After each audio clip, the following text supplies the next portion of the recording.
This week in the psychology of education, transfer and analogical reasoning. To start off, what is transfer?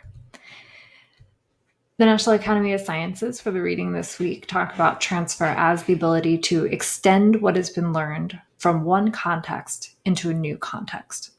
Here, a context could mean from one class period to another. It could mean from your homework to class. It could mean from your family life outside of school to school. It could mean from math class to physics class. It could mean from 6th grade to 7th grade. Any of these different situations are different contexts. It could even be from a worksheet at the beginning of class as context 1 to a worksheet at the end of class, context 2. I also want to expand on this and provide another definition for transfer, because I usually think about transfer as a verb, a really active process of the student. And so I like this definition of transfer as the process of applying what one knows or can do from one situation to a new situation or varied task. The first definition, talking about transfer as an ability, when we talk about abilities, we often think about things that students have or can do or can't do, whereas a process suggests that it's something that can be learned or can grow. And there's evidence that transfer can be supported in many ways by teachers, and we'll talk about some of these, and that students can become better at transferring. So there's a couple different types of transfer I want to introduce you to. The first is positive versus negative. When we talk about transfer, often we're talking about transfer in a positive sense, in that you're applying what you learn from one situation to another such that it supports your learning in the new context. So in this sense, transfer is a good thing. We want to take what we learn in math class and apply it in physics class in ways that support our physics learning. We want to take what we learned in class and apply it to our homework when we go home at night in ways that support learning. I want to take the reading strategies that I learned from my first grade teacher and apply them in my second grade class in ways that support me as a second grade learner. But transfer isn't always positive. We do have this negative component. So sometimes taking what you learn from one situation and applying it to another can actually hinder your learning in the new context. So for instance, if your 6th grade teacher has you writing a 5-paragraph essay and you learn how to write a very strict, straightforward 5-paragraph essay, and then you try to apply that when you go to 7th grade and your teacher says, this is a really boring essay. It follows this really standard format. I don't like this at all. You're not doing very well. Obviously, there's some subjectivity in this example I'm using. I'll try to think of another one as to add on. But in this sense, you're taking what you learned in 6th grade, you're applying it in 7th grade, and you're getting feedback that it's actually, for instance, not working very well.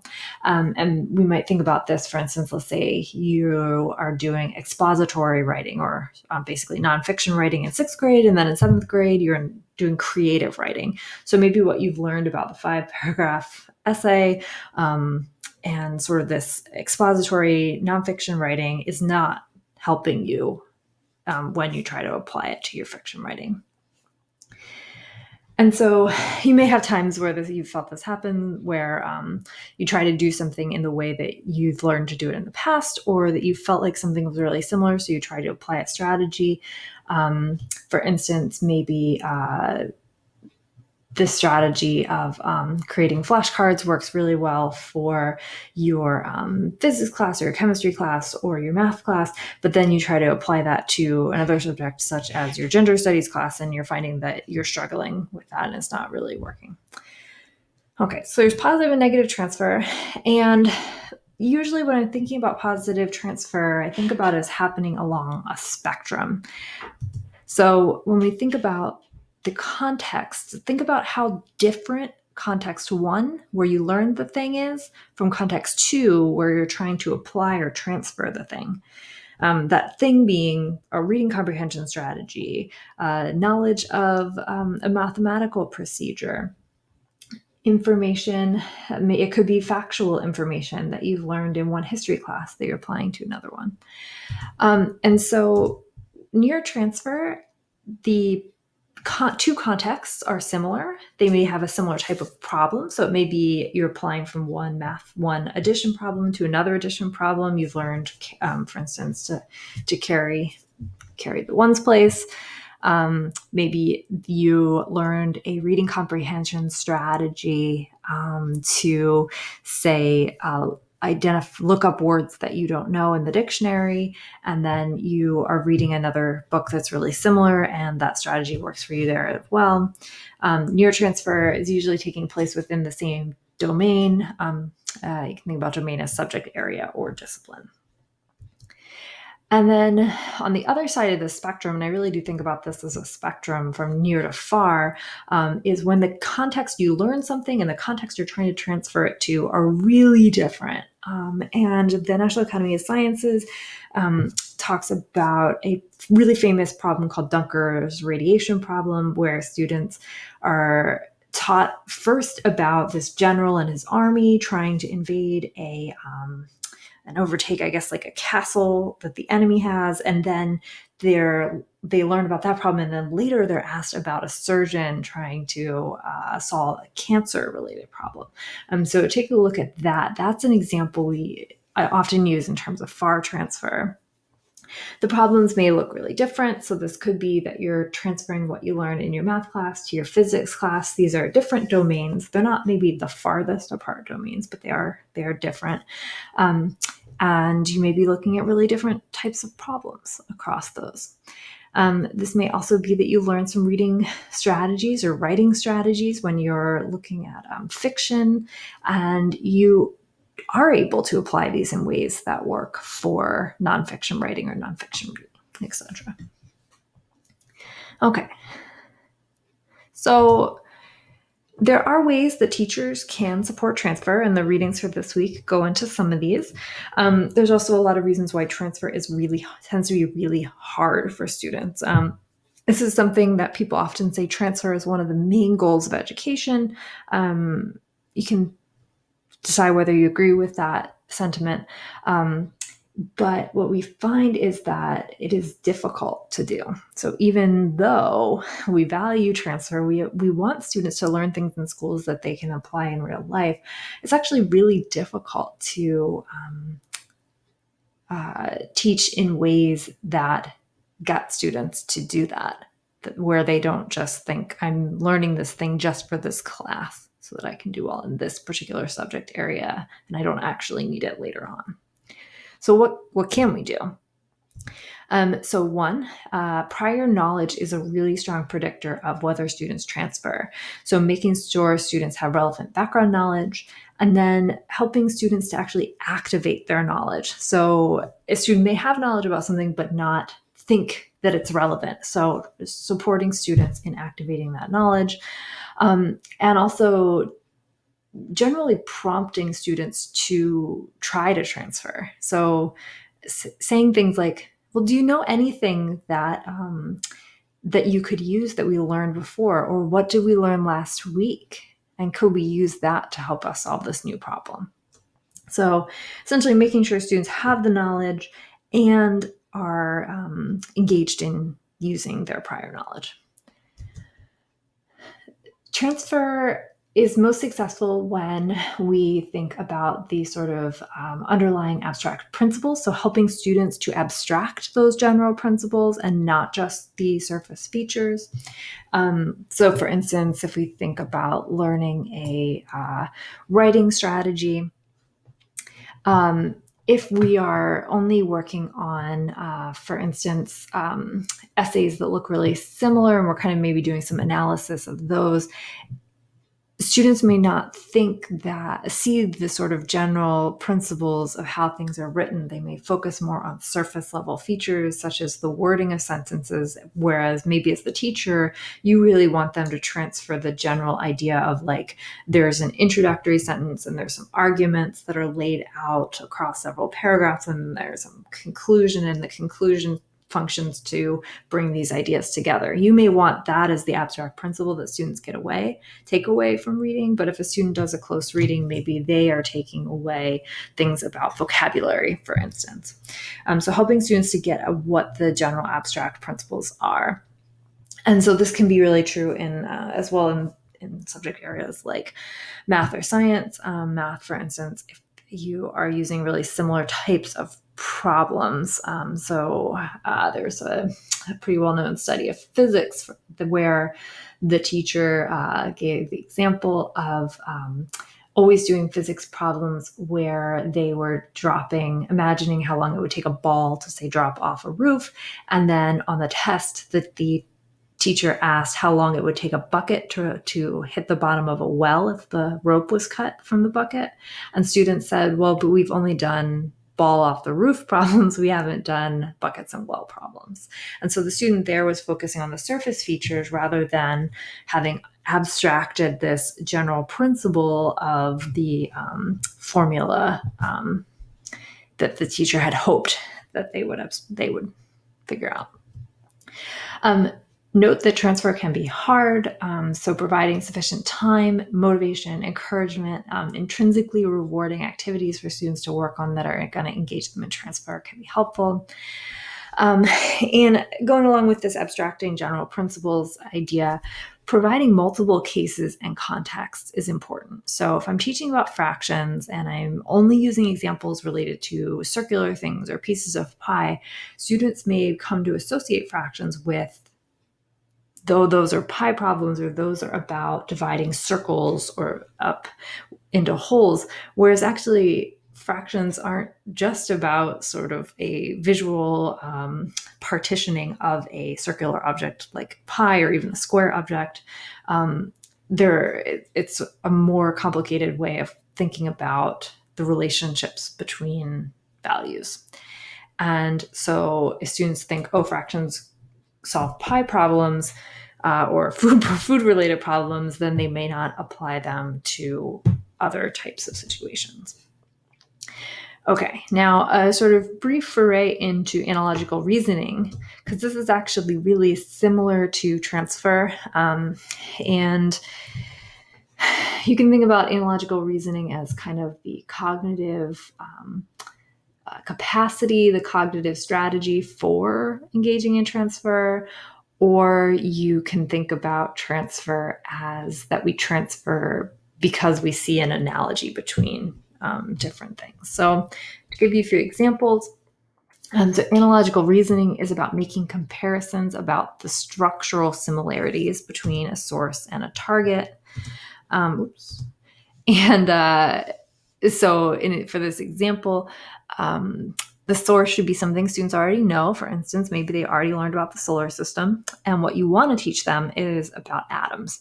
And so that's the target, the goal of learning, what you're aiming to teach students. I often think about, like, if I have a bow and arrow, what am I shooting at? I've got something I know, and then I'm trying to hit this new thing, and this new thing is my target knowledge.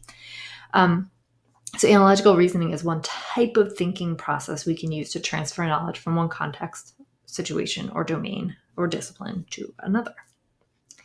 Okay, let me give you a few more examples of this and what I mean by thinking about the structural similarities. So I think the SAT and the PSAT have taken out these more standard types of analogy problems. Puppy is to dog, as kitten is to, and in an exam, we'll fill in the blank. This is obviously a really simplified analogy, but I'll show some more examples of these. To solve this analogy, for instance, if we didn't have the word cat here and you were trying to figure out what word filled in that last blank, we need to think about the relationship between the separate items. So a puppy, what's the relationship between puppy and dog? And then what's the relationship between kitten and cat? And are those relationships similar? So this analogical reasoning is not just about similarities.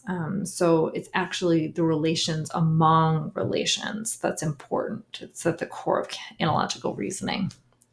So in these images here, it's not that puppies and dogs are like tan in color, and kittens and cats are gray and striped.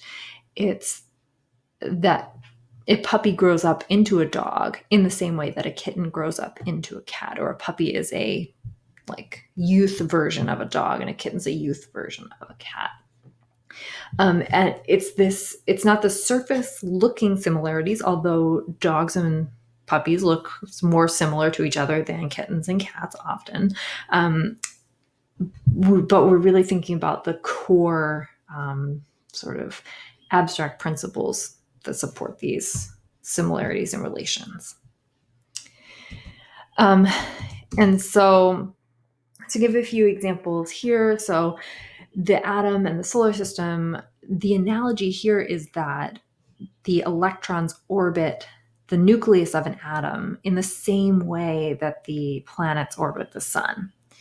Now, this is not a perfect analogy because the orbits that are depicted here are of the planets are actually not quite right because they're not completely circular. And so you always have to be careful when presenting analogies to students to share the ways in which the analogy falls apart, because it can create misconceptions. And so we could rewrite this statement as planets are to sun as electrons are to nucleus. To give another example, the sort of 5-paragraph essay is like a sandwich.